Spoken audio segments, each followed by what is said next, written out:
নিয়ে আমরা বর্তমান পরিস্থিতিতে করণীয় এবং আমাদের সামনের যে পরিকল্পনায় কিছু মত বিনিময় করবার জন্য আসলে এই আয়োজন প্রথমত।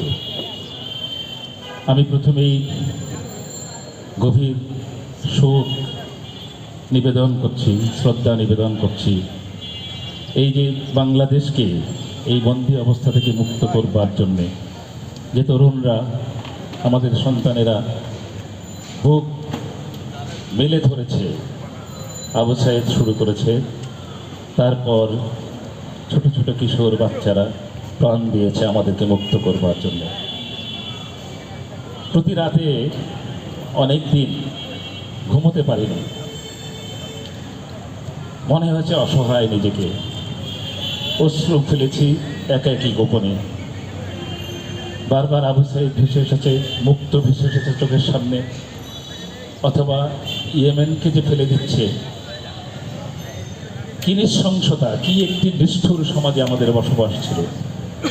এবং এই কারাগার চলমান ছিল প্রায় 17 বছর। এই কারাগার থেকে মুক্তির স্বপ্ন ছিল দেশের মানুষের প্রচণ্ড, সেটির প্রকাশ ঘটেছে 3, 4, 5 তারিখে। কোটি কোটি মানুষ রাস্তায় নেমেছে। আমার বিশ্বাস পৃথিবীতে এ ধরনের ঘটনা বিরল। সেজন্যে আবার নতুন করে জাগ্রত হতে ইচ্ছে করেছে। এই আমরা বাঙালি জাতি, এ জাতি পরাজয় মানবান নয়, এ জাতি অনেক দিন শৃঙ্খলে থাকে না, এ জাতি এভাবেই নিজেকে মুক্ত করে। আমরা খুব অহংকার করতে পারি, আমরা যারা ব্যর্থ হয়েছি বলব, রাজনৈতিক দলও ব্যর্থ হয়েছে বারবার চেষ্টা করে। আমরা যারা শিল্প সংস্কৃতি কর্মী, তারা তো আরও বেশি।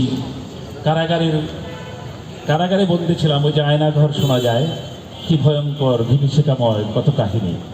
একজন মানুষ ভিন্ন মতাবলম্বী অথবা ভিন্ন কিছু লিখেছে, তাকে বছরের পর বছর আটকে রেখেছে আয়নাঘর। এ কোন দেশ? এ দেশ আসলে, এদেশের 95, 98, 99% মানুষের স্বপ্নের নয়। এটি একটি স্বার্থান্বেষী মহলে, যারা মনে করেছে মানুষকে এইভাবে বন্দি করে রেখে, হত্যা করে, নির্যাতন করে, গুম করে, খুন করে অনন্তকাল থেকে যাবে। তার হয়নি। এবং সেই জন্যে আমি অহংকার করি আমার সন্তানদের জন্যে। যে শিশুটি হাই স্কুলে পড়ে, আমি অভিভূত হয়েছি। আমার সমস্ত রক্তে তখন মনে হয়েছে বিজয়ের আনন্দ ছিল। বিজয়েরও 15-10 দিন আগে, যখন এই যে ভিকারুন্নেসা স্কুলের বাচ্চারা, ওরা বলছে 18 তারিখের পরে আমার ভাইকে হত্যা করেছে, আমি মানি না।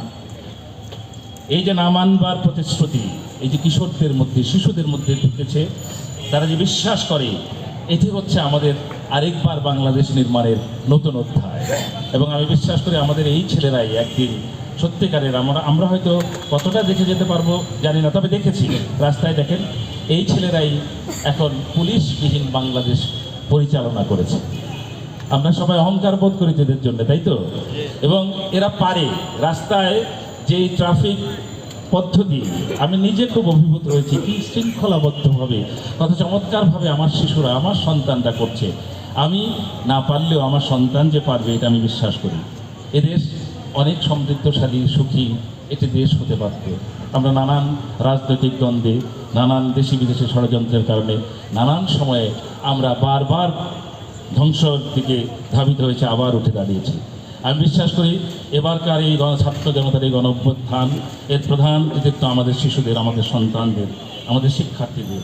তার সঙ্গে সকলেই একত্রিত হয়েছে, সমস্ত অভিভাবক এবং অন্যান্য পেশাজীবী মানুষ, শিল্প সংস্কৃতি কর্মীরা এবং রাজনৈতিক দল। আমি বিশ্বাস করি যে রাজনৈতিক দল ছাড়া তো আধুনিক বিশ্বে বা কোথাও রাজনৈতিক দলই দেশ চালাবে, কিন্তু আমাদের রাজনৈতিক দলগুলোর অধঃপতন আমাদেরকে এমন জায়গায়, এমন অবস্থায় নিয়ে গিয়েছিল যে আমরা কি বেঁচে ছিলাম কিনা, এটাই তো এখন আমার কাছে প্রশ্ন। আর 5 তারিখের পরে যে নিঃশ্বাস আমি নিতে পারি, মনে হয় এটা আমার দেশ। তার আগে পর্যন্ত, আগের 15 বছরের নয়, অন্তত 10 বছর ভাবতে পারিনি যে এটা আমার দেশ কিনা। বিশ্বজিৎকে হত্যার কথা ভুলে যায়নি। এইভাবে কি একজন মানুষকে হত্যা করা যায়? দৌড়াচ্ছে সে, তার পেছনে ছুটছে, তাকে মারছে, ক্যামেরার সামনে সেই দৃশ্য প্রতিনিয়ত জ্বালা দিয়েছে। আবরার আবরারের হত্যার কথা, এরকম অসংখ্য হত্যাকাণ্ড ঘটেছে। আবরারকে তার বন্ধুরা, আমি একটা জিনিস আমি নিজের মনকে কখনো বোঝাতে পারতাম না যে একটা ছেলে ছাত্রলীগ করলে সে তো নৃশংস হবে কেন, কি আছে এর মধ্যে?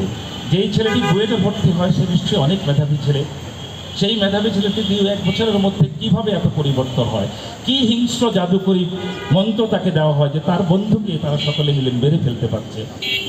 আমার বিশ্বাস এই গণ অভ্যুত্থান প্রতিটি রাজনৈতিক কর্মীর মধ্যে একটা পরিবর্তন এনে দেবে। না আনলে আগামীর শিশুরা, আগামীর ভবিষ্যৎ প্রজন্ম কাউকে ছাড় দেবে, এটা আমি বিশ্বাস করি না। আমি স্বপ্ন দেখি একটি সুন্দর বাংলাদেশ গড়ে উঠবে, এখানে সুশৃঙ্খল সুস্থ রাজনীতি প্রতিষ্ঠিত হবে। বিগত সরকারের সব আপনারা জানেন। আমরা যেহেতু শিল্প সংস্কৃতির মানুষ, একটু না বললেই নয়, মানুষ আবার কীভাবে নেবে।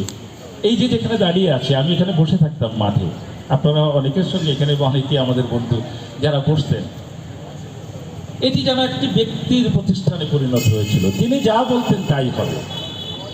এখন আমরা তার সঙ্গে কাজ করেছি। আমি গ্রুপ থিয়েটার ফেডারেশনের এখন পর্যন্ত অনুষ্ঠান সম্পাদক, ওখানে আমাদের সেক্রেটারি জেনারেল বসে আছেন। আমরা নির্বাচিতদেরকেও